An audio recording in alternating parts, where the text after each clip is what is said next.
Can I help you? Yes. What do you need? I need you to open the door.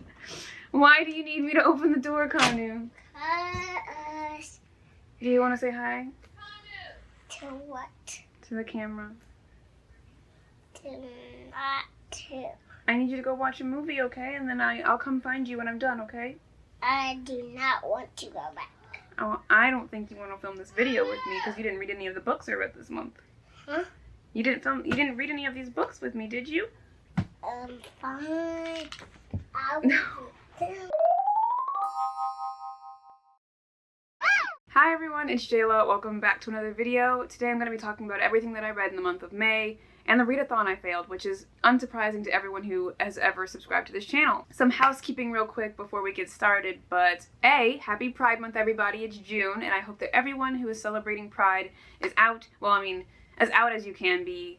I meant that as in like pandemic times, not as in expressing your sexuality or sexual orientation, but I also hope that you're as out as you can be this Pride Month. So if that's not the case, I'm hoping that that comes for you soon. But happy Pride. I hope you enjoy it as much as you can, and hopefully since things are kind of opening up, at least in the US things are opening up, I hope that you can go to a lot more events safely, social distancing, wearing masks, even if you're vaccinated kind of deal. So happy Pride is what I'm trying to say. Let's get on with the rest of the video. The first book that I finished in May was The Other Black Girl by Zakiya Dalila Harris, and this is a thriller about a woman in publishing who's a black woman. She's the only black woman in her office, and it's just been kind of her walking on eggshells since she arrived because she's never felt fully belonged to the company. One day another black woman shows up in the office and she is the other black girl. At first what seems like it could be a really great friendship turns into something really kind of sinister. No spoilers, but things definitely take a turn in this book that was interesting, I will say. I gave this book 3.5 stars, unfortunately. This was one of my most anticipated releases of the year, and it did disappoint me a little bit. I think the idea was great. I think I liked the characters. I enjoyed the twist that was kind of woven throughout. My only real issue with it is that I just feel like the twist was so pushed in at towards the end and it could have been really brought in further. You definitely do get a sense of it throughout the book, but I really wish that like it had gone harder and that we had just gotten more of it, and that way it was more impactful at the end, because it just felt all very rushed at the end and it just didn't satisfy what I was looking for. I feel like this was very, very light on the thriller aspect, and because everything kind of happens towards the end, it doesn't really build up the way I wanted it to. But I really did love the discussions they were having in this book about being black in a very white workplace, being black in publishing especially, not even just as an employee within a publishing company, but when you're an author, or how you're viewed by the media, things like that. So I thought that was really interesting as well. Again, the idea that she was going for was really, really cool. I just wish she had hit harder with it. And I wish I'd edited this book myself because I feel like I could have really done what it needed to do. I would still give this 5 stars for creativity. If you love Get Out, you'll probably really enjoy this. I also read The Coldest Winter Ever by Sister Souljah, and this book was okay to me. I had no expectations going into this. I did not know what it was about except for a girl named Winter, and I don't know. I read this for a book club that I'm a part of, but it was not something I was really excited to read. This came out, I believe, in the early 2000s or the 90s. It came out in 1999. I can understand why this book was such a huge deal when it first came out. Sister Souljah is someone who was like a really big voice in the black community. I think she had her own radio show. She's an activist and she was always talking about politics and things like that and just talking about stuff that mattered to the community. So I can understand why this book kind of sold millions, but I personally don't think the book was very good. I felt like it was really long and it didn't need to be as long as it was, and it was just a lot of making really bad decisions, and I don't know. I just don't really think it was for me personally. If you don't know, it's about this girl named Winter whose father is a drug dealer and he's kind of like a big guy in the community. Everyone knows him. Nobody messes with her family. I won't spoil anything because the book doesn't really give a lot of detail, so I won't give a lot of detail, but it says, but when a cold winter wind blows her life in a direction she doesn't want to go, her street smarts and seductive skills are put to the test of a lifetime. Unwilling to lose, this ghetto girl will do anything to stay on top. So yeah, for me, I just wasn't really in love with the story. I definitely didn't love Winter as a character, even though I don't think I hated her or anything, but this book just wasn't for me. And I would love to hear what you got from this book if you've read it. I know it's kind of old now, but if you read it, tell me what you got from this book. I am reading the sequel because, again, it's for book club, and so we'll be discussing that as well, but But knowing what I know about the sequel, I just don't want to read it because I don't feel like there's much of a point to that either. Another book I read was The Crown of Gilded Bones by Jennifer L. Armentrout. We don't really need to waste breath on this book. It was bad. It was not very good, I should say. I actually ended up giving this a higher rating than Kingdom of Flesh and Fire. I gave this one 3 stars. I gave Kingdom of Flesh and Fire 2.5. For this one, I did like the ending, and I felt like it was something that would keep me reading if I didn't know that the next book was going to be nothing but disappointment. If you haven't seen my thoughts on the Blood and Ash series, I would highly recommend watching my last video, which was about, I'm pretty sure it was called My Thoughts on the Blood and Ash series. And I also talked about them a little bit in former wrap-ups that you can go watch because I talk about them individually. I just feel like we've gotten very far from where we started, which is not a bad thing because that means that the story is developing, but it is developing at a pace with which I will age out and die before this book comes to an end. I was really happy with the first book, but now that we're delving more into the world, we're delving more into the characters, I honestly find them all pretty dull. I find the world building to be extensive and a little over the top. And I find that there's a lot less action and a lot more talking than I would appreciate in a fantasy series. And so I think these books just are not for me. But I definitely think if you want to, you should give them a try. Or at least the first book. The first book is good. Like, by my standards. My standards are not very high. But I think it was an enjoyable time, whereas these few, the second and third book, are not an enjoyable time. So that's all I have to say about that. This might be the last time this appears on my channel. So say goodbye to them forever. Until I haul the Bookish Box special editions that I got, because those will definitely be making an appearance. I didn't buy them for nothing. Ooh, was it Zoe?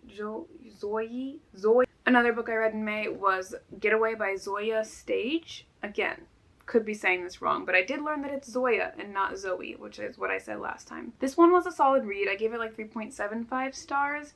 I really enjoyed the story of 2 sisters and a friend who go into the Grand Canyon and kind of try and rekindle their friendship because things have been rocky the past few years. They're all very different from each other, and it really shows in how they act in these kinds of situations that they get put through in the canyon. The synopsis calls what happens to them an unspeakable evil, so I'll leave it at that. But they do go through an unspeakable evil in this book, and it's really tests the limits of not only their friendship, but their own will to live and what they should be living for and everything.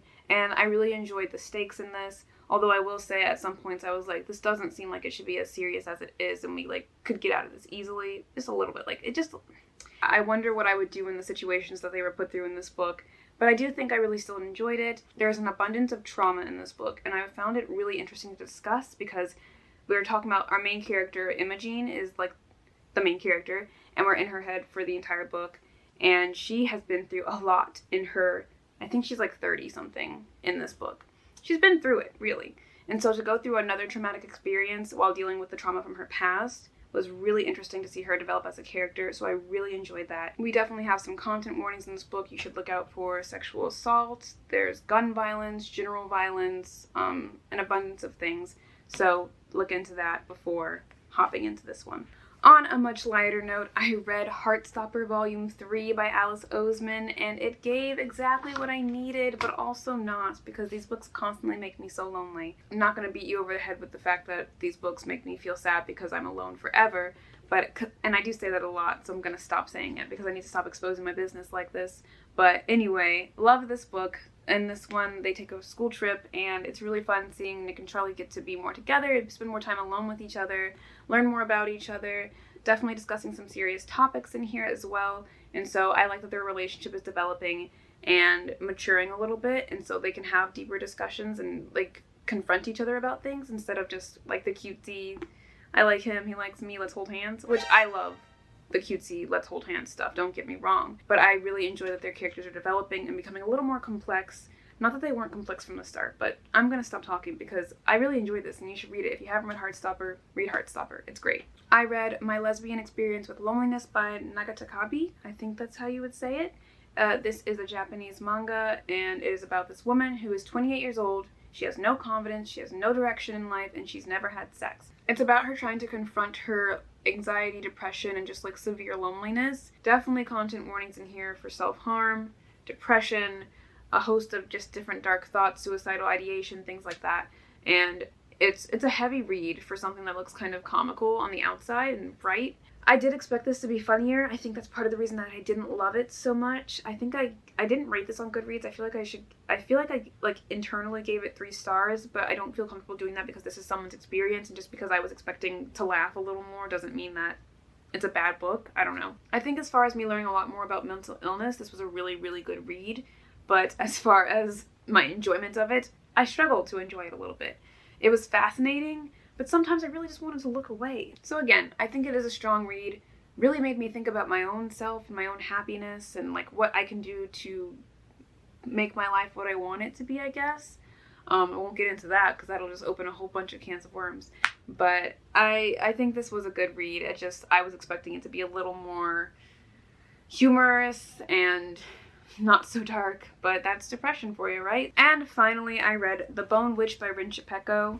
This book was so good. This book is about a witch named Tia who comes from a witch family, and she finds out that she's a bone witch, which means that she can kind of do necromancy and all this other stuff that's kind of frowned upon in magic in their society.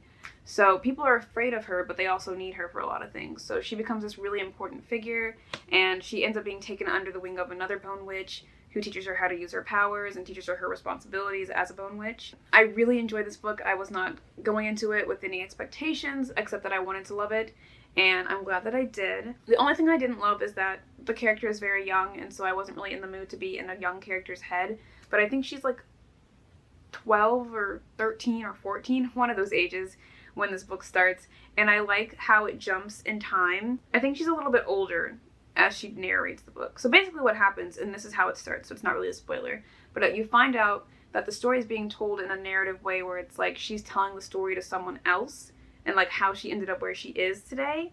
And I just want to meet Tia of the future because she is so cool. She's so badass. I was just living for all of her plans, what she's got going on, and her moral compass might be in the wrong place. So I'm really, really excited to keep reading and learn more about what Tia's plans are, because she seems like she's someone with a mission, and it's definitely not a mission that agrees with what other people want. Like I said, I really enjoyed this book. I enjoyed the writing. I like the storyline. I love her brother Fox. I feel like he's so hot. I don't know if that's just the narrator's voice in the audiobook I was listening to. And I did listen to this mostly on audio, so I would recommend the audiobook if you're interested in that. Part of the reason this isn't like a 5-star read for me is because I did listen to it only on audio, and so I kind of get hazy on like, did I really enjoy this part or did I just zone out for it? So I have to definitely reread this physically because I enjoyed it so much, but I want to make sure that it's like a 5-star read for me before giving it any official rating. So this is everything that I read in the month of May. Thank you so much for watching this video. If you've read any of the books in this pile, please let me know your thoughts on them because I'd love to hear them. Again, happy Pride. I can't wait to read so many LGBTQ+ books in the month of June. That was hard to say. I really struggled with that sentence. But I have such a fun TBR planned. I probably won't be making a video about it because I am tired of expressing my failures to you all. But I'm excited to read them nonetheless and talk about them at the end of June in my wrap-up. If you enjoyed this video, please give it a thumbs up. You can follow me on my social media linked below, and you can subscribe to this channel if you enjoyed this video and you want to see more of my face. I'm done talking. That's all I have to say. Thank you so much for watching yet again, and I will see you in another video soon. Goodbye.